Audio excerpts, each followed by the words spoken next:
Paz do Senhor, eu me chamo Gema, sou líder do PG Resplendor de Mulheres e hoje nós vamos ler o livro de Jó, do capítulo 1 ao capítulo 4.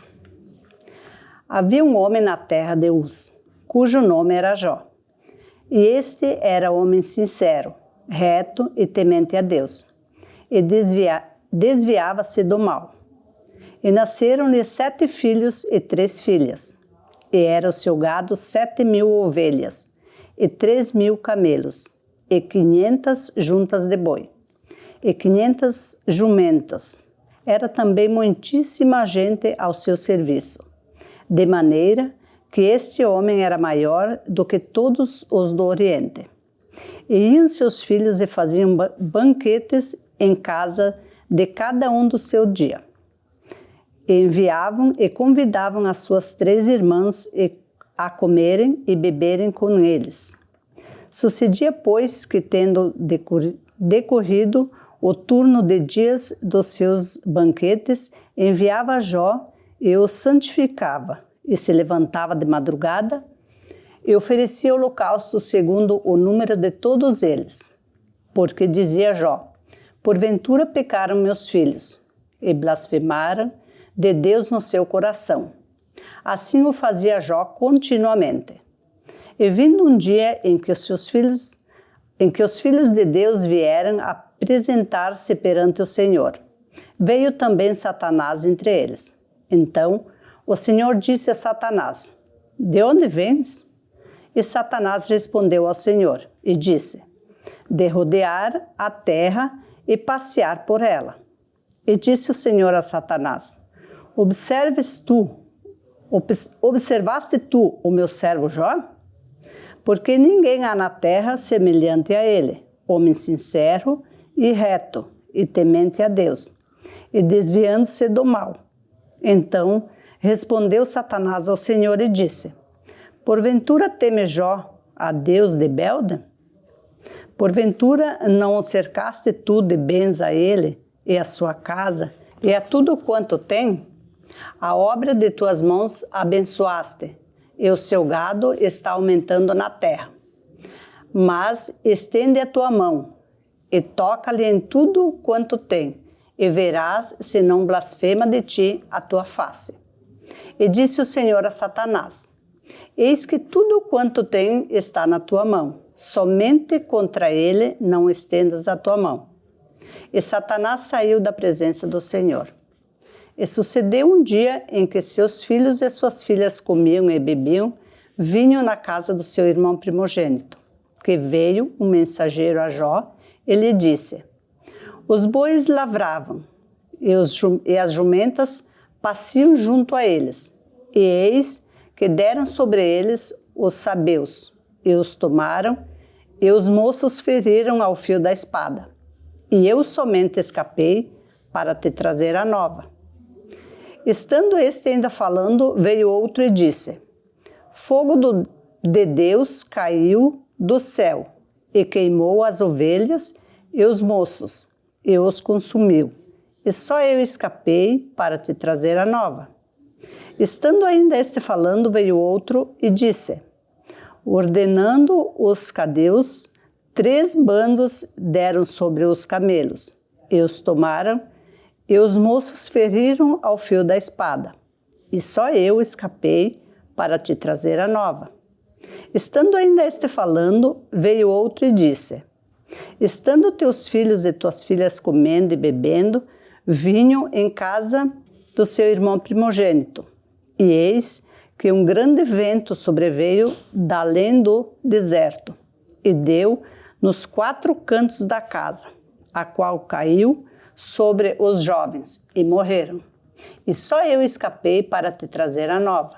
Então Jó se levantou e rasgou o seu manto, e rapou a sua cabeça, e se lançou na terra, e adorou. E disse: nu saí do ventre da minha mãe, e nu tornarei para lá.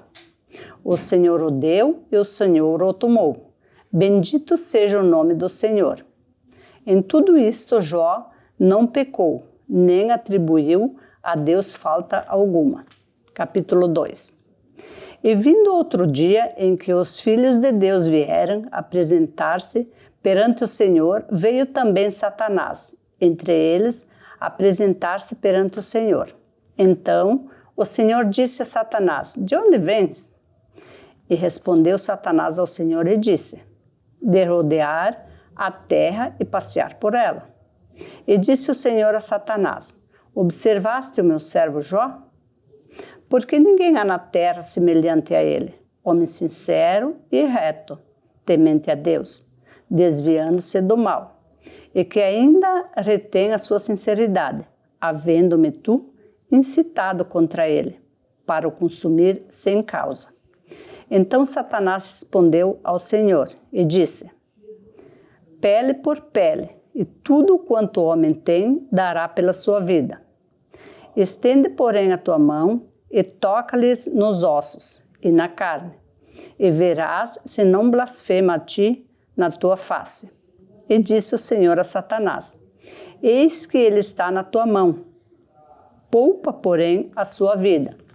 Então saiu Satanás da presença do Senhor e feriu a Jó, de uma chaga maligna, desde a planta do pé até o alto da cabeça. E Jó, tomando um pedaço de telha para raspar com ele as feridas, assentou-se no meio da cinza. Então sua mulher lhe disse: ainda retens a tua sinceridade? Amaldiçoa a Deus e morre. Mas ele lhe disse: como fala qualquer doida, assim falas tu. Receberemos o bem de Deus e não receberemos o mal? Em tudo isto não pecou Jó com os seus lábios. Ouvindo, pois, 3 amigos de Jó todo este mal que tinha vindo sobre ele, vieram cada um de seu lugar. Elifaz, o Tenamita, o Bildade, o Suíta, e Zafar, o Namatita, e concertaram juntamente virem condoer-se dele e consolá-lo. E levantando de longe os olhos e não o conhecendo, levantaram a voz e choraram. E rasgando cada um o seu manto, sobre a cabeça lançaram pó no ar. E se assentaram juntamente com ele na terra, 7 dias e 7 noites. E nenhum lhe dizia palavra alguma, porque viam que a dor era muito grande. Capítulo 3. Depois disto, abriu Jó a boca e amaldiçoou o seu dia. Jó falando disse: pereça o dia em que nasci, e a noite em que se disse: foi concebido um homem. Concerta-se aquele dia em trevas, e Deus lá de cima não tenha cuidado dele, nem resplandeça sobre ele a luz. Contaminem-nos as trevas e a sombra da morte. Habitem sobre ele nuvens negros, vapores do dia e espantem. A escuridão tome aquela noite, e não se goze entre os dias do ano, e não entre no número dos meses. A que solitária seja aquela noite, e suave música não entre nela. Amaldiçoem-na aqueles que amaldiçoaram o dia, que estão prontos para fazer correr o seu pranto. Escureçam-se as estrelas do seu crepúsculo, que espere a luz e não venha, e não seja as pestanas dos olhos da alva. Porquanto não fechou as portas do ventre, nem escondeu dos meus olhos a canseira, porque não morri, e desde a madre, e em saindo do ventre, não expirei, porque me receberam os joelhos, e porque os peitos para que mamasse, porque já agora jazeria e repousaria, dormiria, e então haveria repouso para mim, com os reis e conselheiros da terra, para que se edificavam casas nos lugares assolados, ou com os príncipes que tinham ouro, que enchiam as suas casas de prata, ou como aborto oculto, não existiria, como as crianças que nunca viram a luz. Ali os maus cessam de perturbar, e ali repousam os cansados. Ali os presos juntamente repousam, e não ouvem a voz do exator.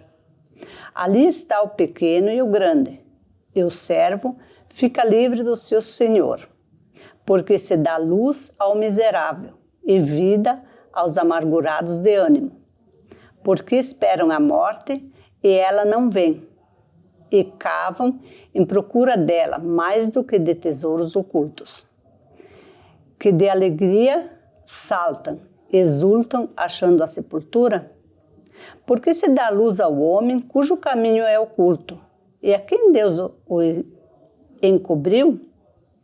Porque antes do meu pão vem o meu suspiro, e os meus gemidos se derramam como água. Porque eu temia, me veio, e o que recreava me aconteceu. Nunca estive descansado, nem sosseguei, nem repousei, mas veio sobre mim a perturbação. Capítulo 4. Então respondeu Elifaz, o temanita, e disse: se tentarmos falar-te, enfar-te-ás? Mas quem poderá conter as palavras? Eis que ensinaste a muitos, esforçaste as mãos fracas. As tuas palavras levantaram os que tropeçavam, e os joelhos desfalecestes, fortificaste. Mas agora a ti te vem, e te afadas, e tocando-te a ti, te perturbas. Porventura não era o teu temor de Deus, a tua confiança e a tua esperança, a sinceridade dos teus caminhos? Lembra-te agora qual é o inocente que jamais pereceu? E onde foram os sinceros destruídos? Segundo eu tenho visto, os que lavram iniquidade e semeiam o mal, cegam isso mesmo. Com o hálito de Deus perecem, e com o assopro de sua ira se consomem. O bramido do leão e a voz do leão, feroz, e os dentes dos leõezinhos se quebrantam. Perece o leão velho, porque não há presa, e os filhos da leoa andam dispersos. Uma palavra me disse em segredo, e os meus ouvidos perceberam um sussurro dela. Entre pensamentos de visões da noite, quando cai sobre os homens e o sono profundo. Sobreveio-me o espanto e o tremor, e todos os meus ossos estremeceram. Então um espírito passou por diante de mim, fez-me arrepiar os cabelos da minha carne. Parou ele, mas não conhecia sua feição. Um vulto estava diante dos meus olhos. E calando-me, ouvi uma voz que dizia: seria porventura o homem mais justo do que Deus? Seria porventura o varão mais puro do que o seu Criador? Eis que nos seus servos não confia e nos seus anjos encontra loucura, quanto mais naqueles que habitam em casas de lodo, cujo fundamento está no pó, e são machucados como a traça. Desde a manhã até a tarde são despedaçados, e eternamente perecem, sem que isso se faça caso. Porventura, não passa com eles a sua essência? Morrem, mas sem sabedoria. Amém? Obrigado por terem permanecido na leitura. Vamos agradecer ao Senhor. Obrigado, Deus, por mais essa oportunidade, Pai, de estarmos lendo, buscando cada dia mais a sua palavra. Lhe peço, Pai, sabedoria para termos entendimento dela. Eu que te peço e te agradeço em nome de Jesus. Amém.